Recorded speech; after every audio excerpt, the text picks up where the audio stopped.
नमस्ते दोस्तों, स्वागत है आपका एक बार फिर से हमारी आज की रोचक कहानी में। हमारी आज की कहानी एक दूध वाले की है जिसने मेरे साथ दोस्तों, मेरा नाम प्रिया है और मैं भोपाल में अपने पति के साथ अकेले ही रहती हूँ। अभी मेरी शादी के 2 साल ही हुआ है। मैं दिखने में बहुत ही गोरी और खूबसूरत हूँ। लड़के तो लड़के, लड़कियाँ भी मुझे देखती रह जाती थीं, लेकिन मैं सिर्फ अपने पति से ही प्यार करती थी और बहुत करती थी। लेकिन अचानक मेरी ज़िंदगी में एक ऐसा मोड़ आया कि दूध वाले ने मेरे साथ दोस्तों, मेरे पति चाय के बहुत ही ज़्यादा शौकीन थे, इसीलिए हम लोग सुबह शाम 2 टाइम दूध लिया करते थे। दूध वाला दिखने में बहुत ही लंबा चौड़ा और एक नौजवान लड़का था, लेकिन मुझे क्या पता था कि वो इतना बदमाश होगा और मेरे साथ ऐसा भी कर देगा। रोज़ाना तो मेरे पति ही दूध लिया करते थे। मैंने उस दूध वाले के बारे में तो कुछ गलत भी नहीं सुना था, लेकिन उसकी हरकतें मुझे बिल्कुल ठरकी जैसी लगती थी। उसकी निगाहें दूध देने में कम और कहीं और ज़्यादा हुआ करती थी। वो दूध वाला लगभग 21 साल का होगा, लेकिन एक दिन मेरे पति किसी काम से बाहर गए हुए थे, तो मैं दूध लाने बाहर गई। तब मैंने देखा कि वो दूध वाला मुझे अजीब तरीके से और गंदी निगाहें से देख रहा था। मेरा दिमाग खराब हो गया था, क्योंकि मैं सिर्फ अपने पति से ही प्यार करती थी और उसकी निगाहें देखकर मुझे तो मन कर रहा था कि उसे 2-3 तमाचा लगा दूं। लेकिन उस घर के साइड सिर्फ वही दूध वाला ही सबको जाकर दूध दिया करता था। मेरे पति तो बिजनेस के सिलसिले में बाहर ही रहा करते थे, तो मेरे पास कोई दूसरा ऑप्शन भी नहीं था। इसीलिए मैं उसे कुछ ना बोली और दूध लेकर चुपचाप घर में आ गई। रात हो गया था। मैं अपने पति का इंतजार कर रही थी। वो बिजनेस के सिलसिले में कहीं बाहर काम से गए हुए थे, लेकिन मैं उन्हें बिना खिलाए खाना नहीं खाती हूँ, इसीलिए मैं उनका इंतजार कर रही थी। बहुत रात हो गया था। रात के करीब 11 बज रहा था। मैं उन्हें कॉल की तो उन्होंने कहा मुझे आने में थोड़ा टाइम लगेगा। फिर मैंने कहा हाँ कोई बात नहीं, आएंगे तो मैं भी खा लूंगी, और मैं उनका इंतजार करने लगी। जैसे ही वो आए, मैं उनका खाना निकाल कर उन्हें दी और फिर खाना खाते टाइम ही मुझे उस दूध वाले की याद आ गई और फिर मैंने ये बात अपने पति से कहा। तो मेरे पति कहे अच्छा, तो जब वो तुम पर गलत निगाहें से देखा तो तुम कुछ नहीं बोली? मैंने कहा मैं इसलिए उसे कुछ नहीं बोली, मैं अगर उसे कुछ बोलती क्या पता वो दूध लाने से मना कर देता। मेरे पति ने उस बात पर ज़्यादा ध्यान नहीं दिया और वो बात को बदल दिए। धीरे धीरे वो दूध वाले का हिम्मत और बढ़ गया। वो मेरे साथ घुल मिल गया और अजीब अजीब सी बातें भी करने लगा। उसने कहा मैडम, मैं दूध तो अच्छा देता हूँ ना? मुझे गुस्सा आ गया। मैं उसे बोली ये बात आप मेरे पति से ही पूछना, और मैं दूध लेकर अपने घर पर चली गई। आज फिर ये बात मैं अपने पति से बताई, लेकिन मेरे पति ना जाने क्यों मेरी बात को टाल दिया करता था। फिर मैं ये बात भूलकर किचन में खाना बना रही थी।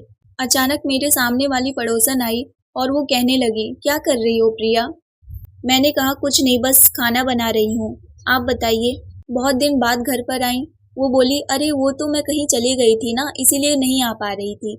अच्छा सुनो, मैंने सुना है कि तुम्हारा पति एक अच्छे दूध वाले को जानता है और वो दूध में कोई मिलावट भी नहीं करता। मैंने कहा अरे वो अच्छा लड़का नहीं है। तभी मेरी पड़ोसन बोली क्या? मैंने कहा नहीं, मुझे नहीं पता इस बारे में, आप मेरे पति से बात कर लेना। वो बोली चलो ठीक है, कम से कम इतना तो बता दो कि वो दूध में मिलावट करता है या नहीं।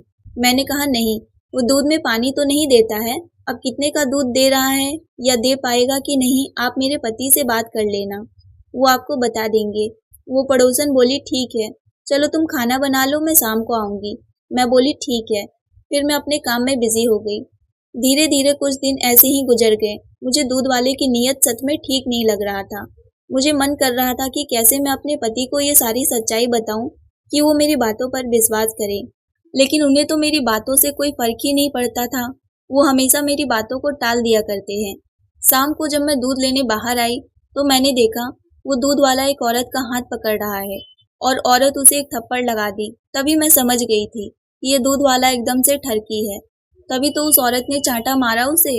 मैंने सोचा अगर ये मेरे साथ अब और बदतमीजी किया तो मैं भी इसको 2-3 चांटा लगा दूंगी, भले ही दूसरी जगह से मेरे पति को ही क्यों ना दूध लाने जाना पड़े।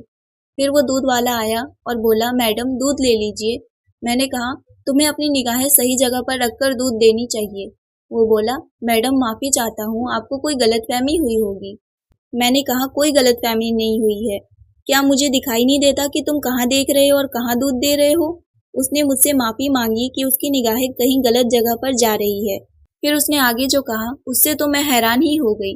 उसने कहा मैडम मुझे माफ़ कर दीजिए, मैं अंधा हूँ, मैं कुछ भी देख नहीं सकता हूँ। मैंने कहा, क्या तुम मुझे पागल बना रहे हो? तुम इतनी दूर से दूध देने आ जाते हो और तुम अंधे हो? तो कैसे आ जाते हो? उसने कहा, मैडम मैं बचपन से ही ये काम कर रहा हूँ। बचपन में ही मेरे पापा गुजर गए, तब से मैं ये काम कर रहा हूँ और मैं अंदाजे पर सब काम करता हूँ। उसकी बातें सुनकर मैं चुप सी हो गई। मुझे कुछ पल के लिए समझ ही नहीं आ रहा था कि मैं क्या बोलूं और क्या ना बोलूं। मुझे लग रहा था कि मैं ये क्या बोल दी, बेचारा ये तो कुछ भी नहीं देख सकता। मैं ये बात सोच ही रही थी कि तभी अचानक मेरे पति बाहर आए और उन्होंने मेरे कंधे पर हाथ रखकर कहा, तुम्हें पता है प्रिया, तुम मुझे हमेशा इस दूध वाले के बारे में बताती थी, लेकिन मैं तुम्हें इसीलिए कुछ नहीं बोलता था क्योंकि ये बेचारा अंधा है और अंधे होने की वजह से इसको क्या पता कि ये कहाँ देख रहा है और कहाँ नहीं। हाँ, ये सबके साथ घुल मिल जाता है और ऐसे ही हंस के सबसे बात करने लगता है, लेकिन इसका ये मतलब नहीं है कि ये इंसान गलत है। ये बेचारा तो अंदाजे पर ही सब काम करता है। बचपन से ही इसके कंधे पर एक जिम्मेदारी आ गई थी, इसीलिए मैं किसी और से दूध ना लेकर इससे ही लिया करता था ताकि इसकी भी कुछ मदद हो जाए। मुझे अपनी सोच पर बहुत शर्म आई और मुझे बहुत दुख हुआ कि मैं एक मासूम से लड़के को गलत समझी। मैं उस दूध वाले से माफ़ी मांगी तो उस दूध वाले ने कहा, कोई बात नहीं मैडम, मैं तो बस इतना कहूँगा, किसी के बारे में बिना कुछ जाने बिना कुछ देखे उसे गलत नहीं बोलना चाहिए।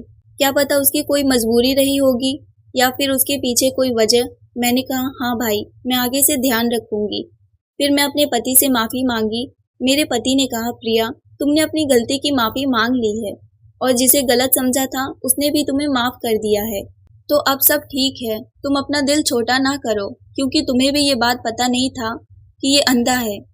मेरे पति ने मुझे तसल्ली दी और मुझे समझाया। दोस्तों, इस कहानी में बस इतना ही। कैसी लगी आपको ये छोटी सी प्यारी सी कहानी? कमेंट में ज़रूर बताएं और कहानी पसंद आई हो तो वीडियो को लाइक शेयर और सब्सक्राइब ज़रूर करें। मिलते हैं एक नई कहानी को लेकर, तब तक के लिए आप सबका धन्यवाद।